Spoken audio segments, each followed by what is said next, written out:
विधानसभा चुनाव में महज 13 दिन बचे हैं। आम आदमी पार्टी जहां चुनावी वादों के जरिए वोटर्स को लुभाने में जुटी है, वहीं बीजेपी भी अपने तरकश के सारे तीर इस्तेमाल कर रही है। लेकिन चुनाव प्रचार को धार देने के लिए पीएम मोदी, गृह मंत्री अमित शाह और हिंदुत्व के फायर ब्रांड नेता और यूपी के सीएम योगी आदित्यनाथ की तिकड़ी चुनाव प्रचार की कमान संभालने जा रही है। इस तिकड़ी में आखिरी वक्त में जनता का मिजाज बदलने की क्षमता है। इस तिकड़ी ने हरियाणा और महाराष्ट्र चुनावों के नतीजों से बता दिया है कि इनके आगे बड़े से बड़े नैरेटिव ध्वस्त हो जाते हैं। आज सीएम योगी दिल्ली में 3 चुनावी सभाएं कर रहे हैं। सीएम योगी कल प्रयागराज में अपनी कैबिनेट के साथ मौजूद थे। त्रिवेणी में स्नान के बाद सीएम योगी सीधा दिल्ली पहुंचे। योगी आदित्यनाथ ने प्रयागराज के भव्य महाकुंभ की चाक चौबंद व्यवस्था करके हिंदुओं के मन में और भी खास जगह बना ली है। ऐसे में योगी का फोकस दिल्ली के हिंदू वोटर्स पर रहेगा। दिल्ली चुनाव में बीजेपी हो या आम आदमी पार्टी, दोनों का फोकस पूर्वांचली वोटर्स पर है। एक और जहां दिल्ली सरकार पूर्वांचलियों का हितैषी बनने का दावा कर रही है, वहीं बीजेपी पूर्वांचल और बिहार के लोगों के अपमान का मुद्दा उठा रही है। लेकिन सीएम योगी वोटर्स का कंफ्यूजन दूर कर देंगे। योगी भले आज दिल्ली आए हैं, लेकिन दिल्ली के लिए उन्होंने कल ही एजेंडा सेट कर दिया था। कल संगम में स्नान से पहले त्रिवेणी की मनमोहक तस्वीरें सामने आई थी, जहां यमुना की कलकल करती लहरें थी। संगम में खेलियां करते साइबेरियन पक्षी थे और गंगा यमुना सरस्वती का पवित्र पावन जल था। यमुना दिल्ली में भी है, लेकिन यमुना का पानी ना तो पीने योग्य है और ना ही स्नान के योग्य। वहीं छठ महापर्व के दौरान यमुना का झाग श्रद्धालुओं के लिए परेशानी का सबब बन गया था और दिल्ली सरकार सिर्फ तमाशा देख रही थी। ऐसे में यमुना के जरिए सीएम योगी न सिर्फ पूर्वांचल वोटर्स को साधेंगे, बल्कि बिहार के बड़े वोट बैंक को भी अपने पाले में करने की कोशिश करेंगे। अरविंद केजरीवाल जी से मैं पूछना चाहता हूं, क्या यमुना जी में वह भी अपने मंत्रियों के साथ जाकर के स्नान कर सकते हैं क्या? आम आदमी पार्टी के लिए इस बार का चुनाव आसान नहीं रहने वाला है। जहां एक और आम आदमी पार्टी की फ्रंट लीडरशिप भ्रष्टाचार के आरोपों से घिरी हुई है, वहीं दिल्ली में व्यवस्थाओं की बदहाली पार्टी का काम बिगाड़ सकती है। केजरीवाल आज फ्रस्ट्रेशन में जिस तरह की भाषा बोल रहे हैं, बिहारी, झारखंड वासियों को, यूपी के लोगों को, पूर्वांचलियों को गाली देते, कभी हिंदुओं के ऊपर प्रहार करते। ये वोट लेने के लिए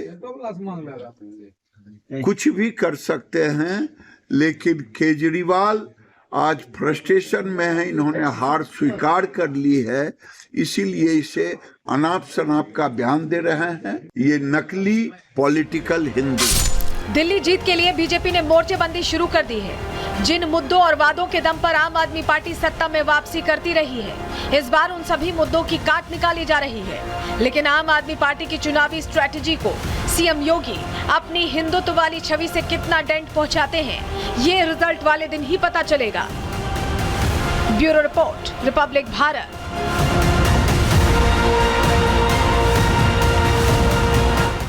इस बीच ये समझिए कि बीजेपी मेगा प्लान के साथ दिल्ली चुनावों में उतरी। हमेशा की तरह पूरी तैयारी, कैसे तैयारी, जरा जानकारी आपके सामने रख रहे हैं। योगी आदित्यनाथ की 14 रैलियां हैं, वहीं जेपी नड्डा शकूर बस्ती, उत्तम नगर, अलग अलग जगहों पर रैलियां करने वाले हैं और ये रैलियां और कहीं ना कहीं ऊर्जा भरेंगी लोगों में भी, वोटर्स में भी। इसके अलावा आपको बताएं, योगी आदित्यनाथ की जानकारी दीजिए अमित। योगी आदित्यनाथ किराड़ी में बोल चुके हैं, जनकपुरी लगभग पहुंचने वाले, अभी तस्वीर हम आपको दिखाएंगे। करोल बाग में भी रैली है उनकी। इसके अलावा पुष्कर सिंह धामी भी पहुंचने वाले हैं। यूसीसी को लेकर एक्शन प्लान आपको याद है उत्तराखंड में तैयार हो चुका है। मोती बाग और पालम इलाके में वो बोलते दिखाई देंगे। मोहन यादव भी अपनी हिंदुत्व वाली छवि के लिए जाना जाते हैं और वो रोहिणी और मादीपुर इलाके में गरजते दिखाई देंगे। तो तमाम जो हिंदुत्व ब्रांड के नेता हैं उन्हें उतार दिया गया है और शुरुआत, आगाज हुआ है योगी आदित्यनाथ के साथ, जो अपने आप में और मजबूत इस दिल्ली चुनाव में भारतीय जनता पार्टी को देने वाले हैं। लेकिन इस बीच ये समझिए कि लगातार योगी आदित्यनाथ जहां जहां पहुंचते हैं, जहां जहां जो कहते हैं, उसका इतना गहरा असर होता है कि वो कई चुनावों तक उसका शोर सुनाई देता है, उसका जिक्र सुनाई देता है। और यही वजह है कि उन्हें जानबूझकर उतारा गया। चलिए जरा आपको बताते हैं कि जब बाबा आते हैं तो टेंशन क्यों बढ़ती है, क्यों ओवैसी के माथे पर अब बल पड़ रहा है। उन्होंने भी उम्मीदवार उतारे हैं, दंगे में शामिल लोगों को उम्मीदवार बनाया है। वहीं आम आदमी पार्टी के लिए भी टेंशन बढ़ गई। लेकिन कितना स्ट्राइक रेट है समझिए, महाराष्ट्र में 92% स्ट्राइक रेट है, सफलता मिली है। हरियाणा में 64%, वहीं झारखंड की बात करें तो भी 38% उनका स्ट्राइक रेट है। जहां जहां गए हैं वहां परचम लहराया है।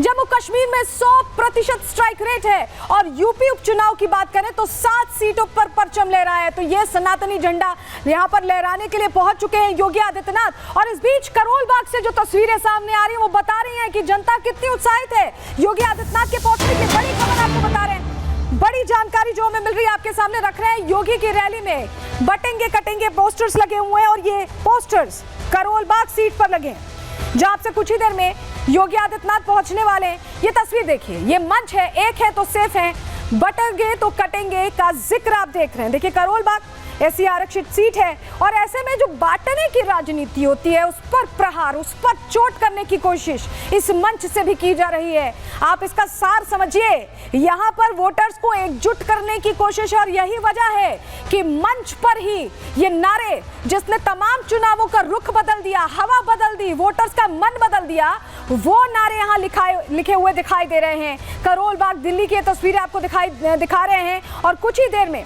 यहाँ योगी आदित्यनाथ भी पहुंचने वाले हैं क्योंकि रैली है उनकी जनकपुरी में भी, करोल बाग में भी। और जनता क्या कह रही है, क्या है वहां की जनता का मूड, किस तरह से रिएक्ट कर रही है योगी आदित्यनाथ के पहुंचने पर, सुनिए जरा। हमारे देश की धड़कन है सीएम आदित्यनाथ, सनातन धर्म की पहचान है और जो आज तक जिन सरकारों ने इस क्षेत्र को लूटा है, यहाँ से सांसद मतलब विधायक बन के जाते हैं इस क्षेत्र में, जो नरक बना दिया इस क्षेत्र को, शौचालय का पानी पीने को पब्लिक मजबूर है। योगी बाबा ने काम ही ऐसा किया है, यूपी को बिल्कुल स्वर्ग बना दिया है।